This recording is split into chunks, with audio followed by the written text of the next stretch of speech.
Eh bien bonsoir à tous, j'espère que vous allez bien, personnellement ça va super, même si ça pourrait aller mieux puisque je fais cette vidéo donc pour faire la review du match entre le Paris Saint-Germain et entre le PSV Eindhoven. Je tourne cette vidéo donc un peu moins d'une heure après le match et autant vous dire que franchement je suis dépité, je pense comme tous les fans du Paris Saint-Germain clairement. Bon alors excusez-moi pour ce petit setup assez improvisé, je ne suis pas chez moi et donc je fais vraiment la vidéo avec ce que je peux. Et donc voilà, bon en tout cas on se retrouve pour faire cette vidéo review et une review très décevant, enfin voilà, un match très décevant. Pas au niveau de la qualité mais au niveau du résultat, puisque comme je l'ai mis dans mon titre, la VAR refroidit du coup le Paris Saint-Germain, le Parc des Princes. Alors bon, on va pas se le cacher, il n'y a pas que la VAR qui est du coup à l'origine de ce match nul, clairement pas. On aurait clairement pu gagner, ça c'est clair. Voilà, le Paris Saint-Germain avait clairement les capacités de gagner en fait ce match. Ils ont merdé. Encore une fois, j'ai envie de dire, en Ligue des Champions, c'est très mauvais pour l'instant le constat. Et alors, beaucoup de personnes pourraient me dire, un match nul, bon, c'est pas non plus un super résultat, mais c'est pas un mauvais résultat. Certes, hors contexte, on pourrait se dire ça. Mais là, avec le contexte que le Paris Saint-Germain a, avec donc le fait qu'ils aient gagné un match à l'arrache face à Girona, donc 1-0, vraiment à la toute dernière minute, à la toute dernière action.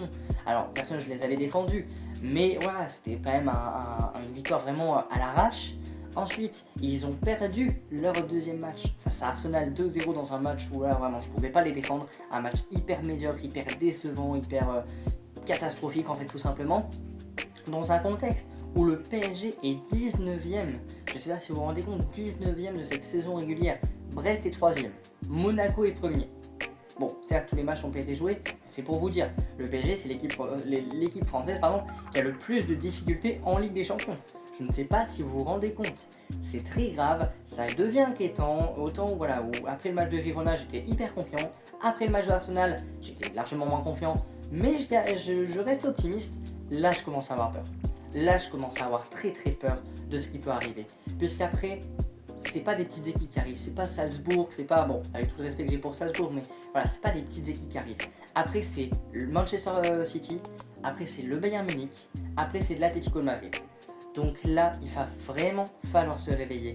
Puisqu'il ne reste plus que 5 matchs. Alors on pourrait me dire, il reste 5 matchs, c'est quand même beaucoup. Non, dans ce contexte-là, c'est vraiment plus beaucoup. Là, on arrive vraiment dans une phase où ça devient inquiétant et surtout ça devient problématique pour le classement du Paris Saint-Germain. Car là, s'ils perdent leur prochain match ou s'ils font un match nul, déjà bon, là, je pense qu'on peut dire à l'heure actuelle que les 8 premiers, c'est mort. Pour être dans les 8 premiers, c'est mort pour le Paris Saint-Germain. Donc déjà, ça c'est très décevant. Voilà, parce que on s'attendait vraiment à des merveilles avec ce nouveau Paris Saint-Germain.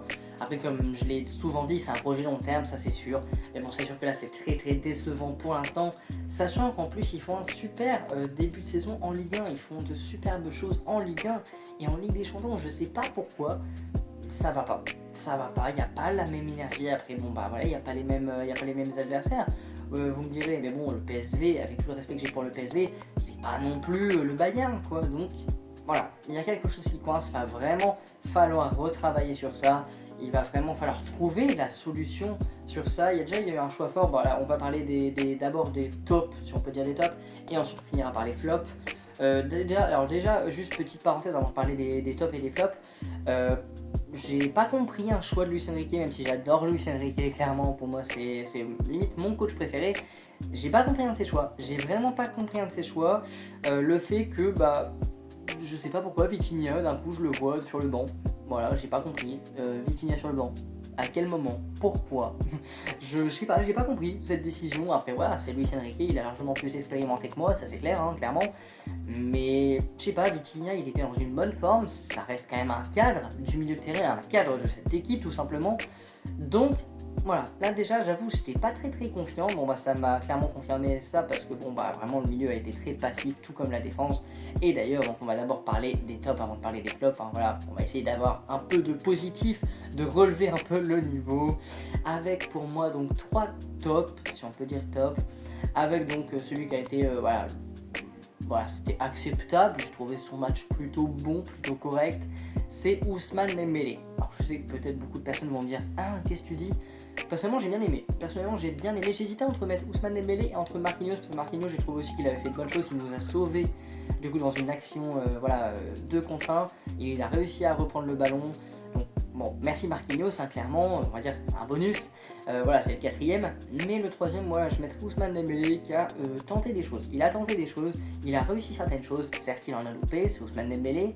Mais il a créé du danger, il a amené du dynamisme, il a vraiment créé du danger donc, dans la défense du PSV Eindhoven, même si tout n'a pas marché malheureusement, même si voilà, il a quand même fait de très très grands loupés, il s'est quand même défendu, il a essayé. Bon, bah, c'est sûr que dans le football, il ne faut pas qu'essayer, il faut réussir. Mais voilà, j'ai pas trouvé que son match était catastrophique, j'ai trouvé que c'était un match correct mais sans plus. Voilà. Ensuite, donc, bon, bah, on a Barcola qui est un peu sur la lignée, c'est pas un mauvais match, mais c'est pas non plus un match extraordinaire, surtout quand on connaît le talent du gars, quoi. Enfin, je veux dire, Barcola, c'est une dinguerie, tout simplement, hein, clairement.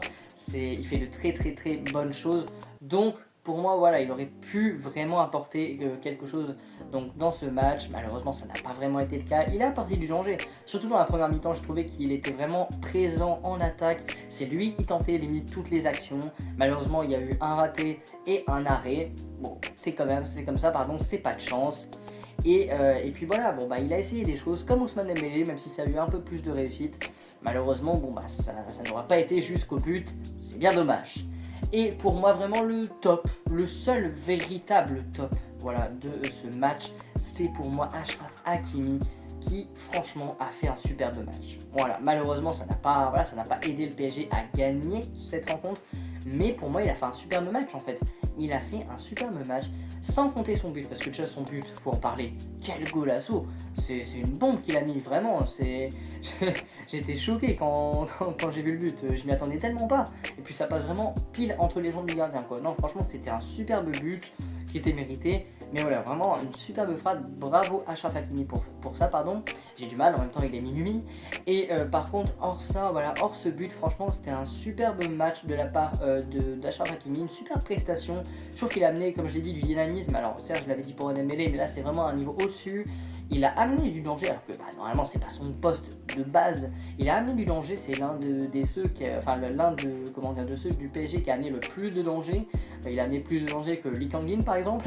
Non mais voilà, donc c'est pour vous dire franchement un très très bon match de sa part, même niveau défensif, là où on l'attend, il a fait le taf. Franchement j'ai bien aimé son match, malheureusement ça n'a pas aidé le PSG à gagner.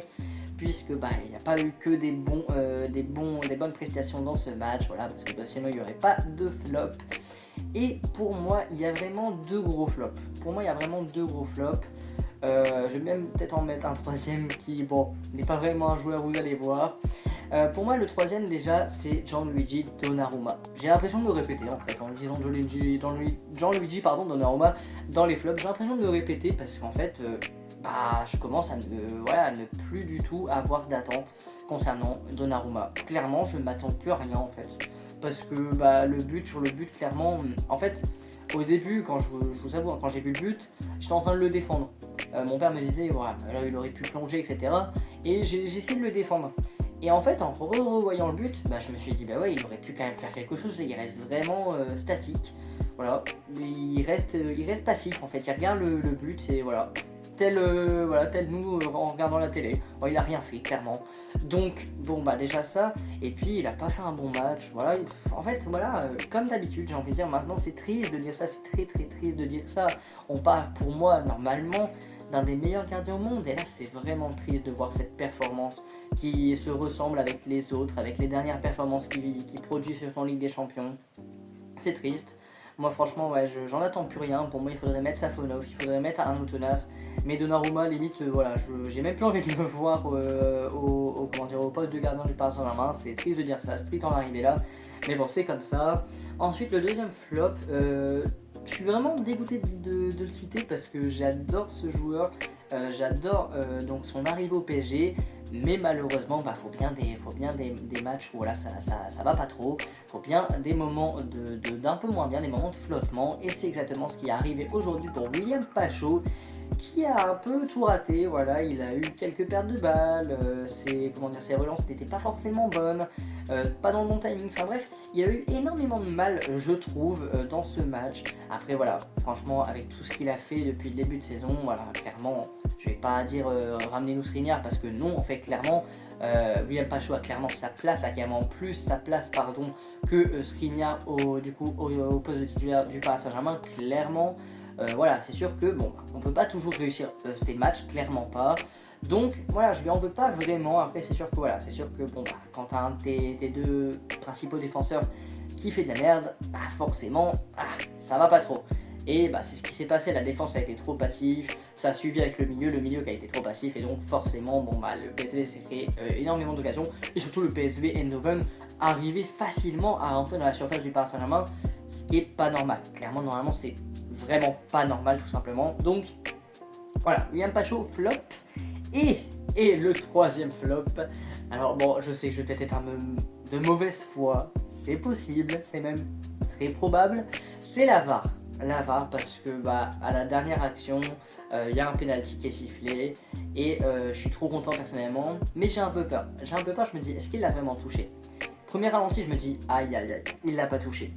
Et deuxième ralenti, je me dis, en fait si, il le touche au niveau du genou. Alors bon, il aurait pu essayer de jouer quand même le ballon, il jette un peu trop. Mais après c'est très compliqué de siffler, Dans les deux cas, c'est une décision très compliquée à prendre, parce qu'on est à la dernière action limite, même si après il rajoute 2 minutes de plus. On est à la dernière action, dernière minute du temps additionnel. C'est une décision qui peut changer le cours du match et changer énormément de choses du coup dans le classement de cette saison régulière. Donc on peut pas vraiment lui en vouloir, parce que je pense que s'il avait sifflé le penalty, ça aurait aussi fait, je pense, polémique. Donc bon, je suis peut-être un peu trop mauvaise langue, mais je trouve quand même que voilà, il l'a touché, donc ça aurait pu siffler. J'entends le fait que ça siffle pas, mais ça aurait pu siffler. Voilà, moi clairement j'ai été dépité quand il a montré le signe comme quoi il sifflait pas, comme quoi il annulait le penalty, il annulait la décision. J'étais dépité, franchement j'avais juste envie de me coucher. Bon, je vous fais cette vidéo review finalement assez improvisée, parce que de base je devais la faire demain avec un meilleur setup, mais bon, je me suis dit autant la faire là, autant vraiment exprimer mon ressenti sur tout ce que j'ai sur le cœur concernant le match. Voilà, comme ça, d'un coup, je vous dis tout comme ça, parce que ça se trouve demain j'aurais eu mon avis qui aurait changé. Enfin, j'aurais peut-être oublié des choses. Là au moins voilà, j'ai tout en tête avant d'oublier. Je sais, j'ai une mémoire de poisson rouge, mais je préfère faire ça là. Après bon, excusez-moi peut-être pour la qualité qui sera peut-être médiocre. Après ça, malheureusement, dans toutes mes vidéos c'est un peu le cas. Bon, c'est comme ça. En tout cas, j'espère que la vidéo vous aura plu. J'espère que vous n'êtes pas aussi dégoûté que moi. Clairement, je suis assez inquiet. Voilà, je suis assez inquiet concernant la suite pour le Paris Saint-Germain. Je suis vraiment inquiet de ce qui peut se passer, parce que j'ai peur en fait de même pas être dans les 24 premiers en fait, et là ce serait immensément grave. Donc ouais, on verra bien. Prochain rendez-vous, il me semble, j'ai pas regardé, je vous avoue, mais il me semble que c'est Manchester City. Donc là, si on fait le même match qu'on a fait ce soir face à Manchester City, ça va clairement pas passer. Donc franchement, à voir, voilà, on verra bien. En tout cas, dites-moi si la vidéo vous a plu. Je suis désolé pour ce manque un peu de setup. Le setup est vraiment à l'improviste, et puis même la qualité sera sûrement pas ouf, et puis il y aura sûrement pas de montage. Donc je suis vraiment désolé pour tout ça. En tout cas, j'essaie de faire comme je peux. Là, c'est comme ça. Ce sera vraiment exceptionnel. C'est un cas exceptionnel. En tout cas, dites-moi donc vos avis concernant le match dans les commentaires. N'hésitez pas, même si je pense pas qu'il y ait beaucoup de personnes qui sont restées jusque là, n'hésitez pas à vous abonner. Voilà, n'hésitez pas à vous abonner à la chaîne, c'est un soutien énorme, et c'est un soutien énorme pour la chaîne en fait, et pour moi tout simplement. Franchement, ça m'aide à prendre confiance et à développer de plus en plus ma chaîne. Donc n'hésitez pas à vous abonner, à activer la cloche. Et en tout cas, donc nous on se retrouve pour une prochaine vidéo les boss, sûrement pour la preview du match entre le Paris Saint-Germain et entre l'OM. Ça va être très intéressant. Et donc nous on se retrouve pour cette prochaine vidéo les boss. Ciao ciao.